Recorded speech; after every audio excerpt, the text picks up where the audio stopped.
Hi guys, நம்ம இப்போது chapter 1 exercise 1.1ல் first 5 mark பார்க்க போகிறோம். ஸோ ஃபஸ்ட்டு 5 மார்க்கோட கொஷின் என்னென்னா கொஷின் நம்பர் 5. கொஷின் நம்பர் 5ல் நம்ம என்ன கண்டுபிடிக்கணுன்றதையும் கொஷின்லேயே கொடுத்துருக்காங்க. அந்த 4 செட்டையும் கொஷினில் கொடுத்துருக்காங்க. ஸோ நம்ம இப்போ கொஷினுக்கு போகலாம். இப்போ A intersection C cross B intersection D is equal to A cross B intersection C cross Dன்னு கண்டுபிடிக்கணும். இப்போ ஃபஸ்ட்டு நம்ம என்ன கண்டுபிடிக்கணுன்றதை மட்டும் எழுதிப்போம். A intersection C cross B intersection D அப்படின்ற சைடை மட்டும் ஃபஸ்ட்டு எடுத்துக்கிறோம்.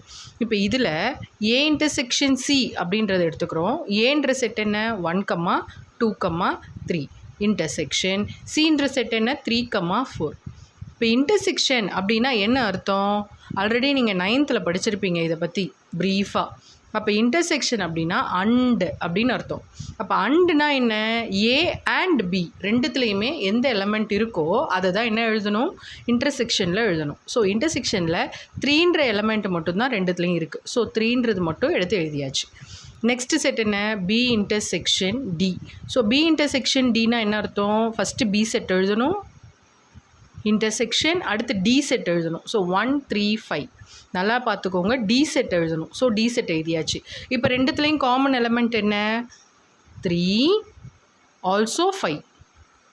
அப்போ நம்ம என்ன பண்ண போகிறோம்? 2 எலமெண்ட் இங்கே எழுத போகிறோம். 2 எலமெண்ட் என்ன? 3, 5. இப்போ அடுத்தது ஃபுல்லாக எக்ஸ்பிரஷன் எழுதிக்கோங்க.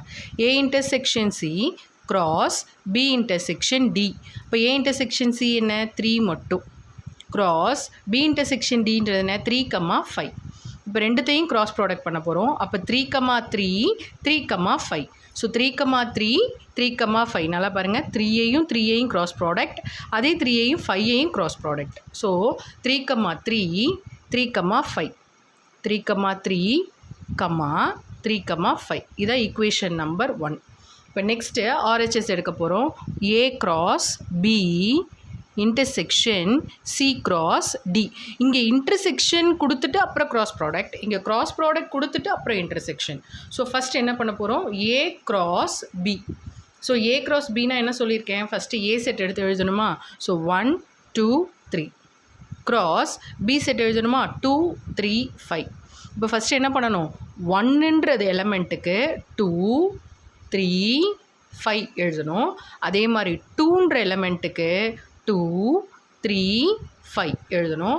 அதே மாதிரி 3ன்ற எலமெண்ட்டுக்கு 2, 3, 5 எழுதணும். அவ்வளோதான். இப்போ பாருங்கள், 1ன்ற எலமெண்ட்டுக்கு 2. ஸோ 1, 2, 1, 3, 1, 3, 1, 5. அடுத்தது என்ன? 2. அப்போ 2, 2, 2, 3, 2, 5. ஸோ 2, 2, 2, 3, 2, 5. அதே மாதிரி 3ன்ற எலமெண்ட் எடுத்துட்டோன்னா 3, 2, 3, 3, 3, 5.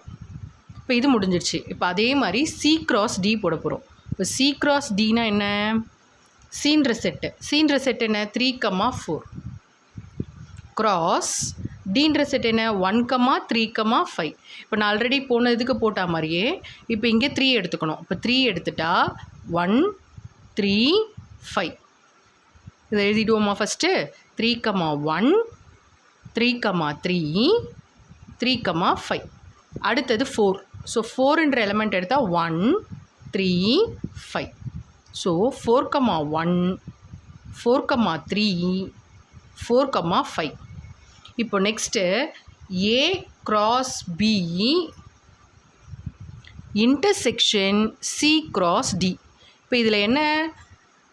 நம்ம இன்டர்செக்ஷன்னா என்னன்னு சொல்லியிருக்கேன் ஆல்ரெடி? அண்டுன்னு சொல்லியிருக்கேன். இப்போ 2 செட்டுலேயும் இருக்கிற எலமெண்ட் என்ன அப்படின்றத பார்க்கணும். 1, 2 இங்கே கிடையாது, 1, 3 கிடையாது, 1, 5வும் கிடையாது, 2, 2 கிடையாது, 2, 3 கிடையாது, 2, 5 அதுவும் கிடையாது. அடுத்து 3, 2 கிடையாது, 3, 3 இங்கே இருக்குது. இப்போ 3, 3 இருக்குது. ஸோ இதுதான் ரெண்டுத்துலேயும் இருக்கிற எலமெண்ட்டு. இப்போ 3, 5 இதுவும் 3, 5 இருக்குது. ஸோ அதை மட்டும் இப்போ எழுத போகிறோம். 3, 3, 3, 5 ஈக்குவேஷன் நம்பர் 2. ஸோ இப்போ நம்ம ஃபஸ்ட் ஈக்குவேஷனில் பாருங்கள் 3, 3, 3, 5 இருக்கா? அதே மாதிரி இதுலேயும் 3, 3, 3, 5 இருக்குது. So equation number 1 is equal to equation number 2. So we got A intersection C cross B intersection D is equal to A cross B intersection C cross D. இதில் எதுவும் டவுட் இருந்தால் கமெண்ட்ஸில் கேளுங்க. தேங்க்யூ.